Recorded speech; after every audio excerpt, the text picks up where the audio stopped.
এটাকে আমরা স্যালুট করব। বাংলাদেশে আনাচে কানাচে যারা সমর্থন আছে যদি মসজিদ নির্মাণ করেন তারা এভাবে মসজিদ নির্মাণ করবেন।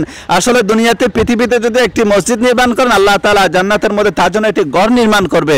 এই যে যারা এভাবে সুন্দর মসজিদ নির্মাণ করছেন তাদেরকে আমরা এই যে আমাদের মিডিয়ার মাধ্যমে স্যালুট জানাচ্ছি। আসসালামু আলাইকুম রাহমাতুল্লাহ।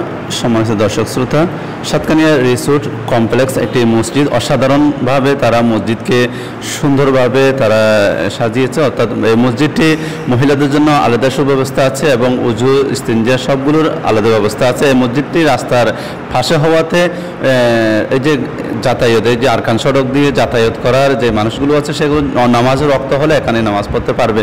তাই সব দিক দিয়ে এই মসজিদটি খুবই অসাধারণ এবং সুন্দর পরিবেশ এখানে বিরাজমান করছে। তো এখানে সম্মানিত যিনি খতিব সাহেব হুজুর আছেন, আমি আসলে এই যে বিদেশি যে মসজিদগুলো আছে আমরা শুনেছি সেই মসজিদে মহিলাদের জন্য সুব্যবস্থা থাকে। আমাদের গ্রামাঞ্চলের মসজিদগুলো কিন্তু সাধারণভাবে এভাবে মহিলাদের জন্য নামাজ পড়ার ব্যবস্থা থাকে না, নামাজ কাজা করে এবং অনেক সময় নামাজ পড়তেও পারে না। তো আলহামদুলিল্লাহ সেটা চিন্তা ভাবনা করে আমাদের আলহাজ আবুল বাশার আবু সাহেব একটি সুন্দর মসজিদ উপহার দিলেন। পাশাপাশি মহিলাদের জন্য নামাজের জন্য খুব পরিবেশ রাখলেন। সেটার জন্য আমাদের আবু সাহেবকে অসংখ্য ধন্যবাদ এবং যারা এখানে পরিচালনা করতেছে ওদেরকেও অনেক ধন্যবাদ। তো আমি মনে করি এরকম পরিবেশ যেন বিভিন্ন জায়গায় তৈরি করা অত্যন্ত জরুরি। কারণ আমরা পুরুষরা মসজিদে গিয়ে নামাজ পড়তেছি, কোনো কারণে মহিলারা মসজিদে যেয়ে পুরুষের সাথে সংঘর্ষ হওয়ার কারণে বা পরিবেশ না থাকার কারণে তারা সালাত আদায় করতে পারতেছে না।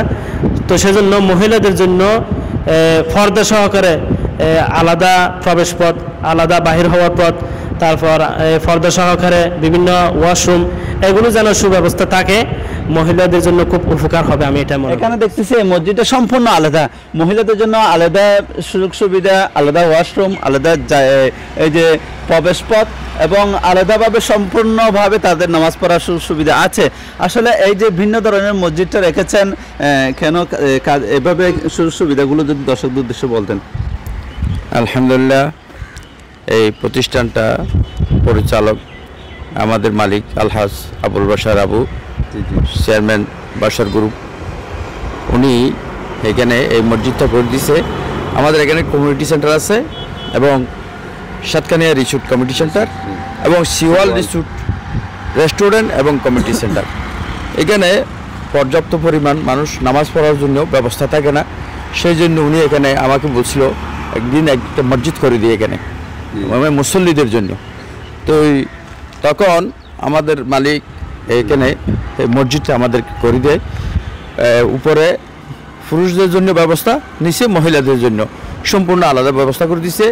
চট্টগ্রাম টু কক্সবাজার যাতায়াতের পথ, সেই হিসাবে এখানে যাত্রীরা অনেক সময় গাড়ি দাঁড়ানোর পর মহিলারা নামাজ পড়তে পারে না, পুরুষেরা নামাজ পড়ে, সেই জন্য উনি সম্পূর্ণ আলাদাভাবে নিচে মহিলাদের জন্য ব্যবস্থা করেছে, উপরে পুরুষদের জন্য। প্রতি জুমাবারে আমাদের সংকুলন হয় না মসজিদে, আলহামদুলিল্লাহ পর্যাপ্ত পরিমাণ মুসল্লি আছে, মুসল্লি হয়। এরপর আমাদের চেয়ারম্যান সাহেব গ্রামের বাড়িতেও এজ ইট ইজ এরকম একটা ইয়ার্সে আরও অনেক বড় করে একটা মসজিদ করে দিচ্ছে গ্রামের বাড়িতে। উনি ওইখানে ওনার আব্বা এবং আম্মার নামে একটা স্কুল অ্যান্ড কলেজ করে দিছে, শফিয়া মমতাজুল হক স্কুল অ্যান্ড কলেজ, এবং আরেকটা মাদ্রাসা করে দিছে হাবিবুল উলুম দাখিল মাদ্রাসা, উনিও নিজে করে দিচ্ছেন এটা। এবং এর পশ্চিম কাটিয়াডাঙ্গা বলে ওখানে ওনার নিজস্ব প্রতিষ্ঠান, ওটার নাম হচ্ছে যে আবুল বাশার একাডেমি, উনি ওঠে প্রতিষ্ঠাতা। শিল্পপতি দেখেছি, অবশ্যই লাখপতি শিল্পপতি দেখেছি, কিন্তু ওনার মতো ধর্মগুরু আমি দেখি নেই। আলহামদুলিল্লাহ, ধর্মের জন্য উনি খুবই নিবেদিত প্রাণ।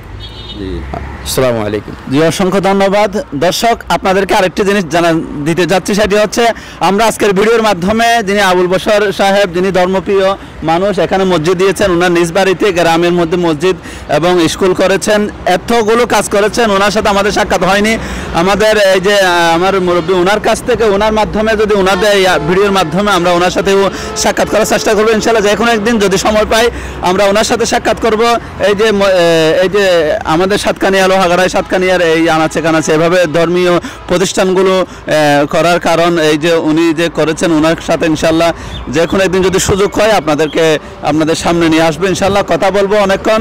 যেহেতু আমরা মানুষের জন্য জীবনের জন্য এতগুলো প্রতিষ্ঠান করেছে, ওনাকে আমরা সামনে আনার চেষ্টা করবো ইনশাআল্লাহ। ভালো থাকবেন, সুস্থ থাকবেন, আল্লাহ হাফেজ।